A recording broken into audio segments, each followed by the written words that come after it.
తెలంగాణలో రాష్ట్రంలో అధికార విపక్షాల మధ్య మాటల తూటాలు పేలుతున్నాయి. ప్రస్తుతం కంచగచ్చిబౌలి భూములు వివాదంగా మారాయి. కేటీఆర్ టీఆర్ఎస్ భవన్లో ప్రెస్ మీట్ పెట్టి రేవంత్ రెడ్డిపై ఆరోపణలు చేశారు. ఇవి రాష్ట్ర వ్యాప్తంగా చర్చనీయాంశంగా మారగా మరో అంశం హాట్ టాపిక్ గా మారింది. తెలంగాణ బీజేపీ కీలక నేత నిజామాబాద్ ఎంపీ ధర్మపురి అరవింద్ చేసిన కామెంట్స్ రాజకీయ వర్గాల్లో చర్చనీయాంశంగా మారాయి. శుక్రవారం ఏప్రిల్ 11న మీడియాతో మాట్లాడిన ధర్మపురి అరవింద్ తెలంగాణలో రాజకీయ సమీకరణాలు త్వరలోనే మారబోతున్నాయన్న సంకేతాలిచ్చారు. తెలంగాణలో ముఖ్యమంత్రిని మార్చాలని కాంగ్రెస్ హైకమాండ్ ఆలోచిస్తోందని ధర్మపురి అరవింద్ సంచలన ఆరోపణ చేశారు. ప్రస్తుతం ఉన్న నేతల్లో మంత్రి శ్రీధర్ బాబు ముఖ్యమంత్రి పదవికి పూర్తిగా అర్హుడని అరవింద్ అభిప్రాయపడ్డారు.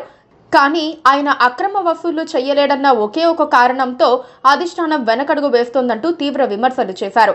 పార్టీలో కొందరు నేతల్లాగా అధిష్టానానికి మూటలు పంపడం, అక్రమ మార్గాల్లో నిధులు సమకూర్చడం ఆయనకు తెలిసి ఉంటే ఆయనే సీఎం అయ్యేవాడని కీలక ఆరోపణలు చేశారు. అందరూ మంత్రులందరూ కాంపిటీషన్ మీద దోసుకుంటున్నారు. ఇలా హైకమాండ్ ఈయన మార్చాలని చూస్తున్నది. కానీ మార్చితే ఎవడు లేడు, అందరు అన్ఫిట్టే. ఒకడు ఫిట్ ఉన్నాడు, శ్రీధర్ బాబు ఉన్నాడు. ఎక్కువ తక్కువ మచ్చలు లేకుండా మంచి పేరు ఉన్నాడు శ్రీధర్ బాబు ఒకడే ఉన్నాడు. కానీ ఆయన ప్రాబ్లం ఏంటంటే ఈ కోర్సు చేయాలి. ఆయన సిసిపియు ఆయనకు రాదు పాపం. ఆ సిసిపియు కోర్సు అది రాకుండానేమో ఎలిజిబిలిటీ ఉండదు ఆ కాంగ్రెస్ పార్టీలో. ధర్మపురి అరవింద్ చేసిన ఆరోపణలు ఇప్పుడు రాజకీయ వర్గాల్లో కొత్త చర్చకు తెరలేపాయి. మంత్రి శ్రీధర్ బాబు పేరు ప్రస్తావించడమే కాదు, ఆయన నైతిక విలువలపై ప్రశంసలు చేస్తూనే అదే కారణంగా ఆయన్ను అధిష్టానం పక్కకు నెట్టేస్తుంది అంటూ ధర్మపురి అరవింద్ ఆరోపించారు. పార్టీలో అక్రమంగా వసూలు చేయటం, ఢిల్లీకి నిధులు పంపటం ప్రస్తుతం కాంగ్రెస్ పార్టీలో ఓ అర్హతగా మారిందని, అది చేయలేకపోవడమే శ్రీధర్ బాబుకు ప్రతిబంధకంగా మారిందంటూ అరవింద్ ఆరోపణలు చేశారు. మరోవైపు సీఎం రేవంత్ రెడ్డి మీద కూడా ధర్మపురి అరవింద్ తూటాలు పేల్చారు.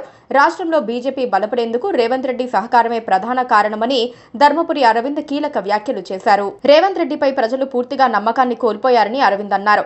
ఎన్నికల ముందు ప్రజలు ఆయన్ను తురుం ఖాన్ గా చూసినా ఇప్పుడు ఆయన నిజంగా జోకర్ గా మిగిలిపోయారంటూ ధర్మపురి అరవింద్ ఘాటు వ్యాఖ్యలు చేశారు. ఇప్పటికే రాష్ట్రంలో అధికారంలో ఉన్న కాంగ్రెస్ ప్రభుత్వం పలు విమర్శలకు గురవుతోన్న సమయంలో బీజేపీ నేత అరవింద్ చేసిన వ్యాఖ్యలు కాంగ్రెస్ పార్టీలో తీవ్ర చర్చకు దారితీసే అవకాశం ఉంది. Please subscribe to KTV Telugu. KTV Telugu. KTV Telugu channel.